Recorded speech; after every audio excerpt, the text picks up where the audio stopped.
A crônica de Devair de Souza tem o nome de O Jardineiro, uma árvore e um oásis no deserto da escuridão. No final dos anos 60, o romper dos 70 era por poucos amanheceres. Nesta época, um raio de núcleo de consciências, ao se agruparem, irmanados na própria busca da evolução de humildes pedreiros, veio a germinar uma frutífera árvore. Pouco tempo se passou, esta árvore enraizou-se altaneira em frondosidade, imensa, forte, emergente tronco e ramificados, sábios e tenazes galhos. Assim, a árvore-mãe cresceu, floriu e semente espalhou em grandes ideais. Uma dessas sementes veio a fazer germinar outra semente, que malograda em terra não fertilizada, ainda não brotara em força. Lá, no ano antecedente aos anos 80, esta mesma árvore-mãe assumia a custódia e a guarda daquela desnutrida e pequena órfã. Conforme a história registrou e nos narra, a antes desamparada e mirrada árvorezinha, naqueles dias que aconteceu a transferência para solo fértil e caridoso, a visão que norteava os caminhos por parte da dita sociedade organizada em relação aos dias atuais era outra. Porém, como nesta vida nada é por acaso, e o Criador está sempre a direcionar os passos de tudo que Ele criou, e principalmente àqueles que foram criados à sua própria semelhança, aquela árvore viria a escrever e marcar com a tinta do amor a sua história dentro da história maior. Nestes tempos, uma luz benéfica insinuava a magia e a força de um oásis no deserto da escuridão. Ali começava a desenrolar o mistério existencial daquela árvorezinha e para todos que a cercavam. Conforme os dias escoavam no ralo do tempo, a corajosa árvore, enfrentando as adversidades que sempre lhe foram apresentadas, viria a florescer com seus ideais filantrópicos. Ela, com suas raízes alicerçadas em razão do amor ao próximo, firmada em atos conscientes do simples doar, alcançaria este dia de hoje com uma parte significativa de sua missão já cumprida. Mas como é sabido, para que se construam os capítulos de uma bela história, esta história sempre contará com a participação ativa de alguns protagonistas. Ainda em modo figurado, aquela plantinha em frágil florescer. Apesar do solo onde fora transferida fosse fértil, só isso não bastava para que a árvorezinha vingasse na plenitude dos ideais daquele núcleo de consciências, que se agrupara para levar a cabo uma grande missão. Aquela planta necessitava que um jardineiro assumisse a responsabilidade do aguar de suas raízes, que ao longo dos tempos pudesse acontecer um bom direcionamento e, quando preciso fosse, o escorar daquele que ainda era um pequenino tronco.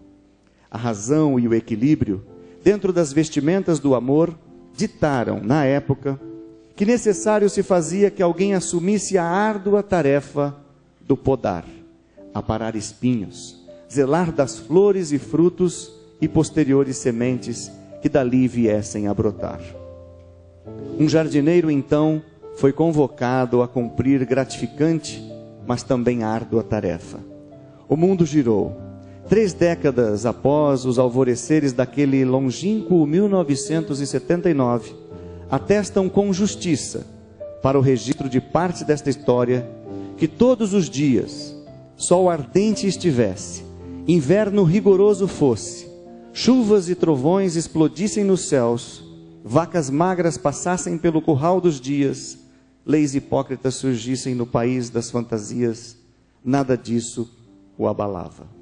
Meses e anos afora, este jardineiro cumpria o seu dever. Ele regava, zelava daquela plantinha.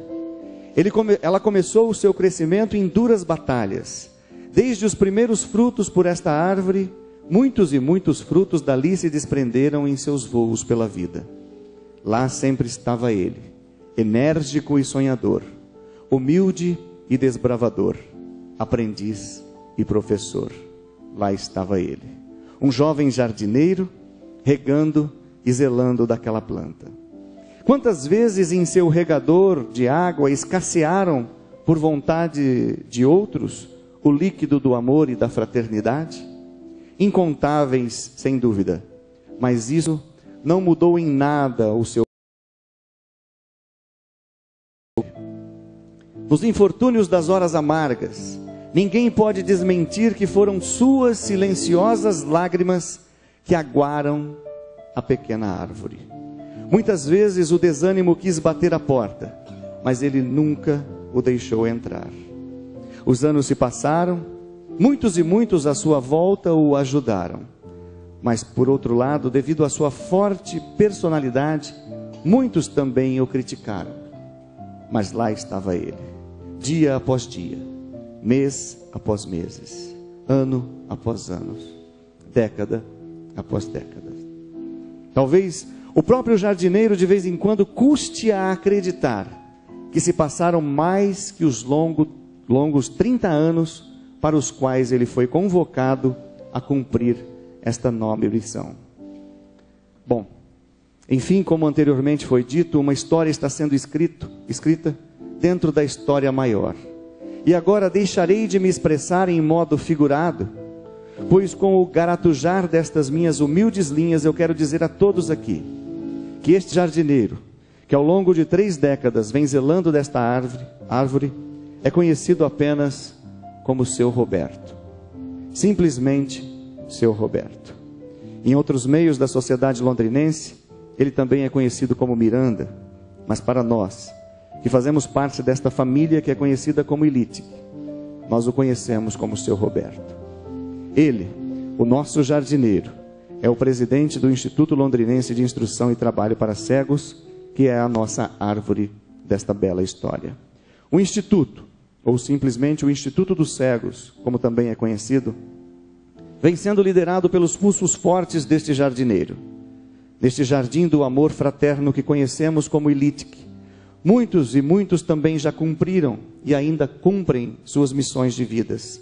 Professores especializados, diretoras pedagógicas, membros do corpo técnico, funcionários administrativos em geral, voluntários, colaboradores e diretores que nos últimos 30 anos, liderados pela pessoa do Sr. Carlos Roberto Miranda, vem ajudando a classe dos deficientes visuais na quebra das barreiras que ainda imperam no meio de nossa sociedade organizada.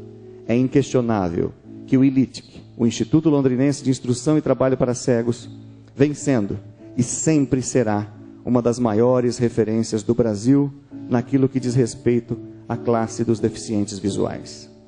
Estas linhas aqui apresentadas são de Devair de Souza, pessoa cega, 55 anos, pai de uma prole de 6 filhos, avô de 4 netos, cego desde 2002.